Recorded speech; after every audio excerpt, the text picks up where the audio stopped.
Scanning for audio.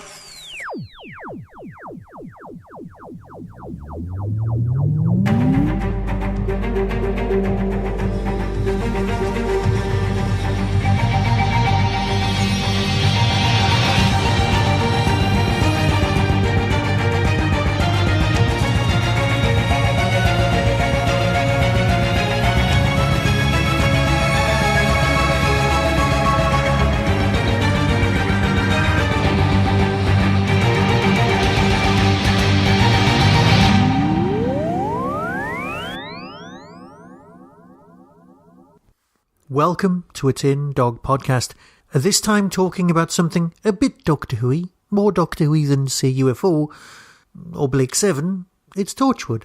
Torchwood, Aliens Amongst Us, Part 2. Although it's Part 2, it's actually another set of 4 stories. Yes, 3 sets of 4, you can do the maths, 12 stories, 1 season.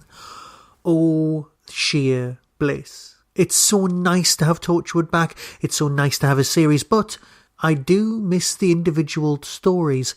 You know what? I'm just so fickle. But this set of 4 stories feels so much more individual, so much more like the Big Finish Torchwoods we've come to know and love over the last few years, as to be almost indistinguishable. Now, the first set of 4 stories was brought to us and was glorious. It was nice to have everyone back-ish. Yes, you know what I'm talking about.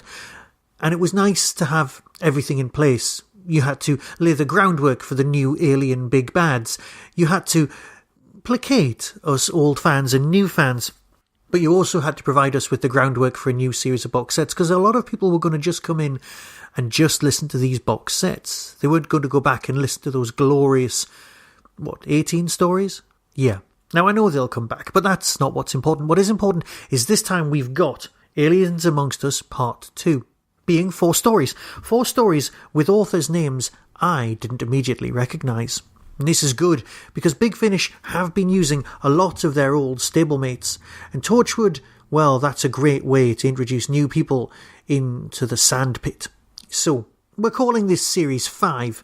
So, 5.5, being the first story in this box set, is called Love Rat. That's by Christopher Cooper. I'll come back and cover all of the synopsises in a moment. 5.6, story number 2, A Kill to a View. Yes, we all know where that title's come from, but that's fine. That's by Mac Rogers. Number 3, this is story 5.7, 0 Hour, by Janine H. Jones. And 5.8, the last story in the box set, number 4, The Empty Hand by Tim Foley. Note, none of these are particularly well-known names when it comes to Big Finish. Well done them for doing this, because when you listen to these stories you can't tell that they're new on the playground. Oh no, not at all. Number 1, Love Rat by Christopher Cooper. Captain Jack Harkness is dead, and that's the simplest thing that's happened to him in the last few days. Even the manner of his death is surprisingly complex, especially when it turns out that he hasn't come back alone. While Torchwood tried to cope with the new mayor and a terrorist cell, they also have to deal with what at first looks to be a plague, then turns out to be something far, far worse. It's a great beginning, except, weirdly, for the very, very beginning, the opening scene of the episode. It's basically, well, Jack and some bloke hard at it, literally. And you know what? Audio sex is just a little bit distasteful. Oh, I'm a prude. I always have been. I seriously always have been. But you know what? It was just odd. To be fair, whenever there was something of this nature in Torchwood, I would just kind of let my mind wander and wait for it to finish so that I could just get on with the rest of the plot. It always struck me as the aspect of Torchwood that I was never truly happy with.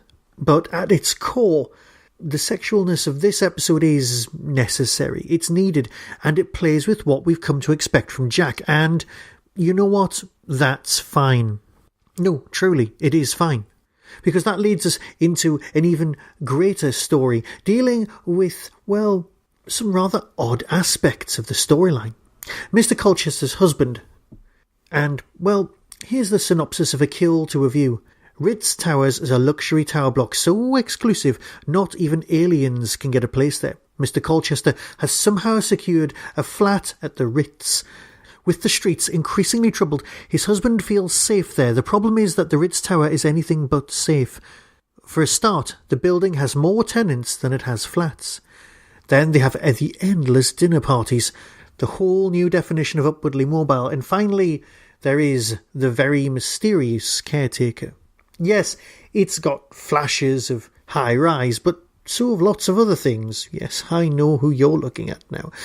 But that's fine. That's not what this is about. What this is about is something darker. It's also part of a much larger arc. And it sees the return of, well, spoilers. Yeah, spoilers. But you will be pleased. You will also find yourself reaching for your old DVD collection to go, oh, yeah, right, I've got you. Now, also, you get to see Colchester, more of an action figure in this one, which is great. And you know what? It kind of works. The fact that across the road from my house, or just round the corner at least, there was a place called the Ritz, and was forced to change its name. Oh, and it's been called that since the 30s. And it was forced to change its name by the Ritz in London, is ridiculous. But it was given a cease and desist note. So perhaps this tower block itself would also be given a cease and desist note. Rather sad, really. But that's reality versus fantasy. Moving on to story number 3, the thing that spoke directly to me, 0 Hour. Welcome to deliverables. Thanks to us, Cardiff is enjoying an economic miracle. We have created thousands of jobs and also wiped out homelessness. More importantly, there are so many benefits for you. Deliverables will deliver your post, your packages, your meals. We are deliverables, and we never stop. Deliverables. We always know where to find you. Deliverables. Put your life in our hands. Yeah, for anyone out there, and I count myself very highly on this one, who's ever had a 0 hour contract, you know what? You'll know this. You know what it's like to have to turn up to go, oh, can I possibly work then? Is that an option? Oh, I'm sorry, you can't. Or what about that? And then after 10 weeks of working for a company when your wages are supposed to go up, you suddenly can't get any shifts at all. You end up falling off their books and then having to reapply for the job and starting the 10-week cycle all over again. Yeah, if you've ever had a 0 hour contract, this is so the story for you. But that's not important. What is important is that this story not only spoke directly to me, it's a stonkingly well-written piece.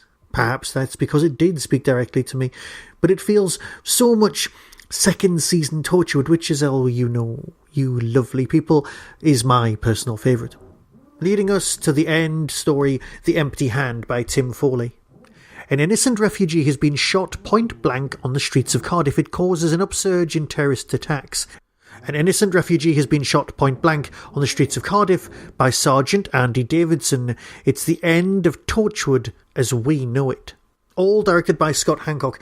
And it's a great ending, but it's the sort of thing that makes me not be able to tell you what else is going on. I can't tell you how Torchwood will never be the same again, but trust me, it seriously won't, and I can't for the life of me figure out how it's going to happen. But I'm so on board. You have no idea. I've truly enjoyed this box set, and if it wasn't for the fact of the dodgy sexiness at the very beginning of the very first story, I would have listened to all 4 of these stories some time ago and reported back to you. But you know what? I forced my way on for you, and then enjoyed this box set something rotten. I can't wait for January and the 3rd and final part of this, because this has been a series of Torchwood worthy, no, better than anything that's been on TV. So, enjoy this, listen to the trailer, and I'll speak to you very soon about something else. So until next time, be seeing you. You can ring for a solicitor in due course. Screw that. I want Torchwood. Coming soon from Big Finish Productions. Torchwood, Aliens Among Us, Volume 2. This isn't working. It's always been like this. Not always. I don't know what's happened, Jack, but you've changed. Hey, come on, Anwen. Stop crying, Mummy's still here. Mummy's always here. She'll never go away, never, ever, ever. This isn't a joke, Gwen. It's us. I need you. Oh, slow down, fella. We have got all night. Everyone, stop right where you are. Don't Move! All workers, please report to Human Resources. All workers are to receive a compulsory benefits package. Everyone, listen to me. You mustn't obey. You mustn't. You can't.